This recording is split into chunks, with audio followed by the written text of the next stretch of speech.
Hello boils and ghouls, I am filming this intro after I've already finished editing the entire video because I forgot to film one. And I don't know if intros are necessary. I have discovered that I don't very much enjoy recording outros, so I usually just end on a random note. But I do think I enjoy starting off and saying hello and trying to piece together what the hell I'm doing in a few words. So in today's video, I read just a cozy little vlog of sorts. So I hope you enjoy watching me mindlessly ramble about the books I'm reading.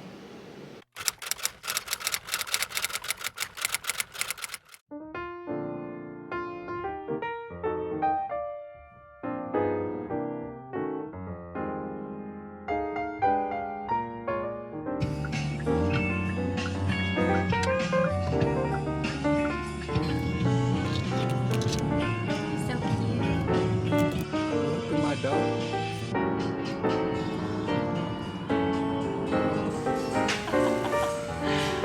Is he asleep? He's chilling, dude. Chilling in the muscles. Little freaking stuff.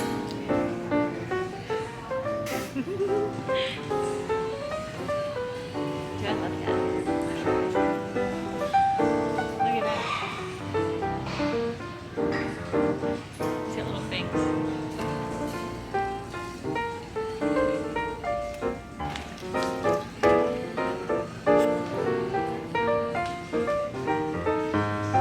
I haven't really gotten out of bed yet today because I woke up feeling crummy.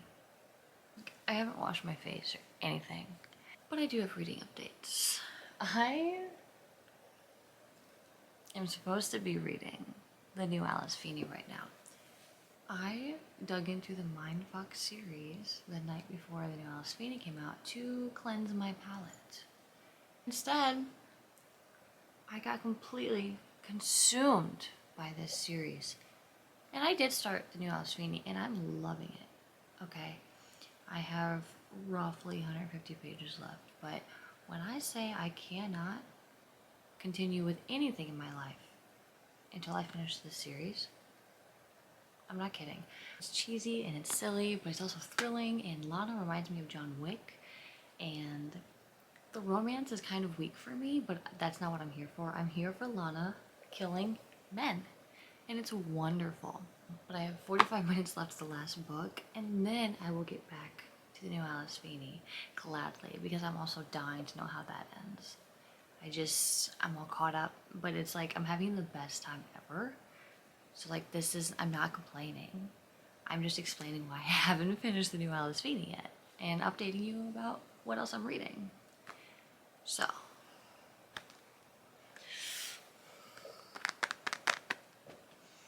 I love books.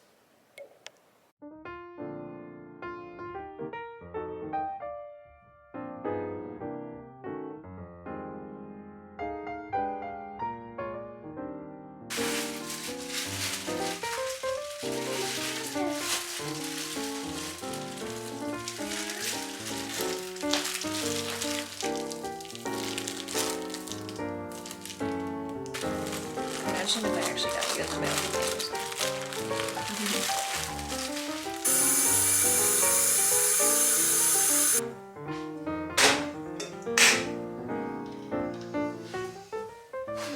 The more I see, the less I know, the more I'd like to let it go. Hey, whoa, whoa, whoa.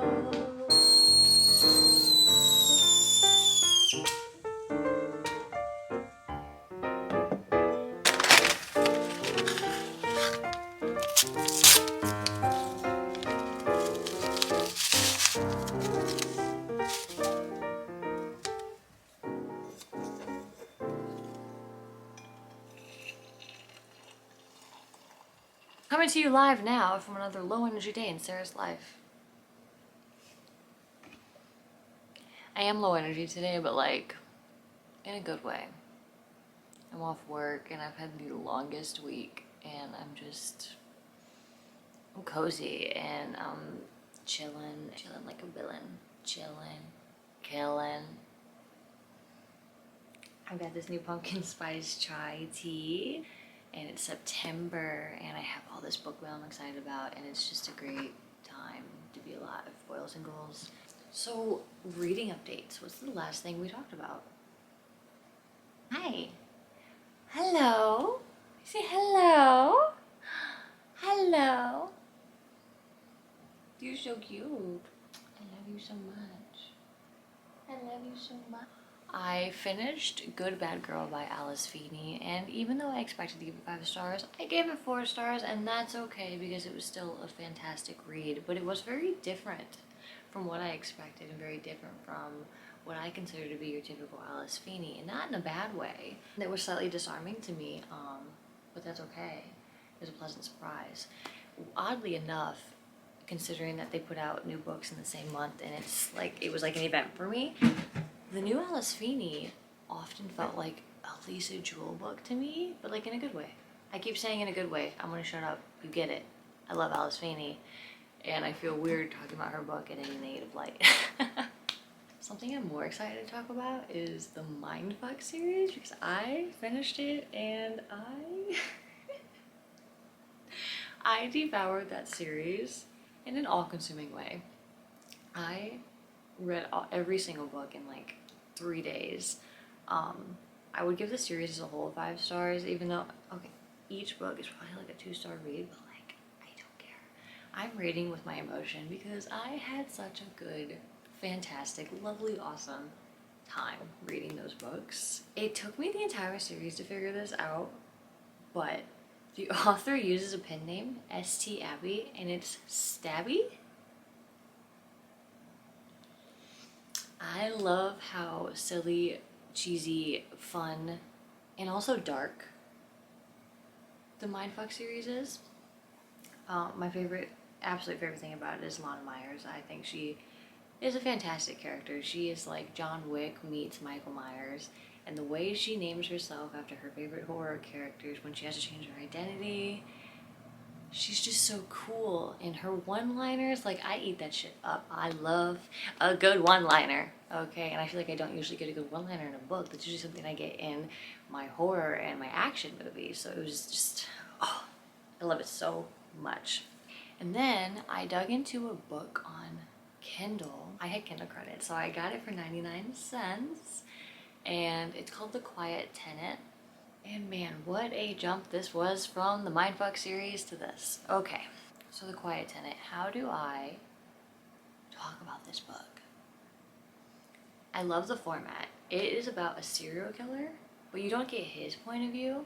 You get the perspective of all the women in his life.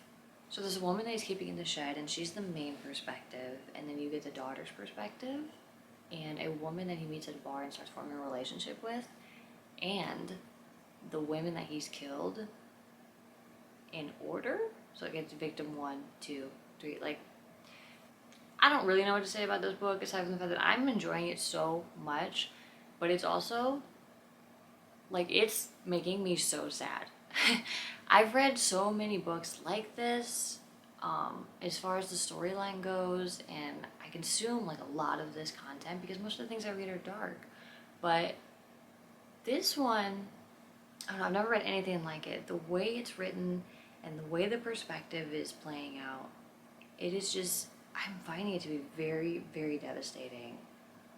The last book that made me feel this kind of sad was the Golden State Killer book. And that was, I mean, obviously that made me sad, but this being fiction, I'm surprised it's affecting me so much. But I think it's because it's hard to remember that it is fiction, and that's been a theme with me lately. These people are writing these books so well that they feel so real. It's not even like it's not in an escapism way where you go into a fantasy world and you forget that you're in reality. It's like, oh, it's so well written and embedded in reality that I'm forgetting that, and it's making me really sad. I'm gonna finish that this evening. I have some book mail that I am so excited about. So first of all, today actually happens to be Stephen King Day. So, happy holiday. I just realized how that sounds. Happy new Stephen King Day. I'm not a holly hater, I'm not a Holly lover. She's fine. She doesn't irritate me, but she's also like not my favorite. She's just there.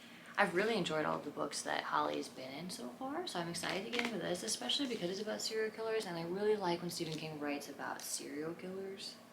But I do hope that it's not, even though it's called a Holly, I hope it's not super Holly heavy. Even though, again, I'm not a Holly hater, I'm just not excited. Aside from the fact that it's new Stephen King. Because I love, Stephen King's my favorite author, obviously. And the cover is beautiful. I have more exciting book mail. Yes, more exciting than Stephen King. So we all know that I love Alex Michaelides. I think The Silent Patient is a perfect thriller, and prior to The Silent Patient, I mostly read horror novels throughout like my entire life.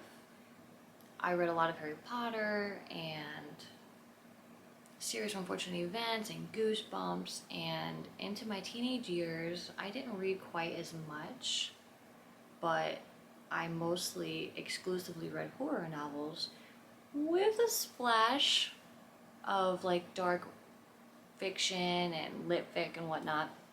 But I didn't read a lot of thrillers. However, as a movie person, horror and thrillers obviously were my roots and my love. I love thriller movies, especially of the erotic variety. More than most things, okay? So when I picked up The Silent Patient, when I realized that books equivalent to thriller movies existed, it changed my life.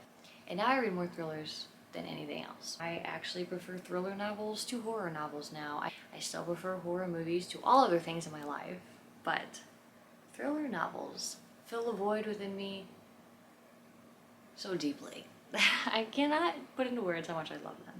Anyway, sorry I got mixed around there. I just wanted to explain how important The Silent Patient has been in my life, okay? I wanted to give backstory so that you understand how excited I was when I opened this package yesterday, because they sent me The Fury early. This doesn't come out until January, and I have been so excited for this. I don't have the words. I'm so excited.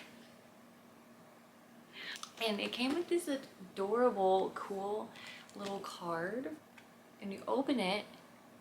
The wind was fierce that night, the night of the murder.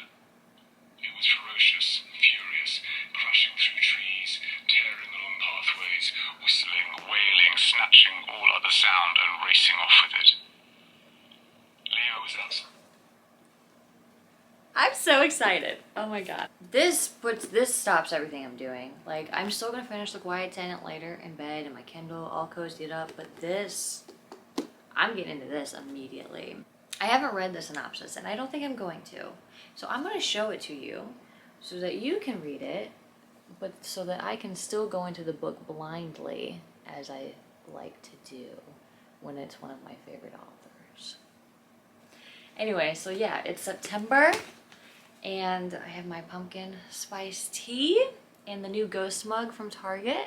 I get the new one every year, so I have a little collection going. And there's a new Stephen King book, and there's a couple orange leaves in my yard, and the weather's cooling down, and there's Halloween stuff everywhere. It is a great time, boys and ghouls. It is a fantastic time. It's the best time of the year.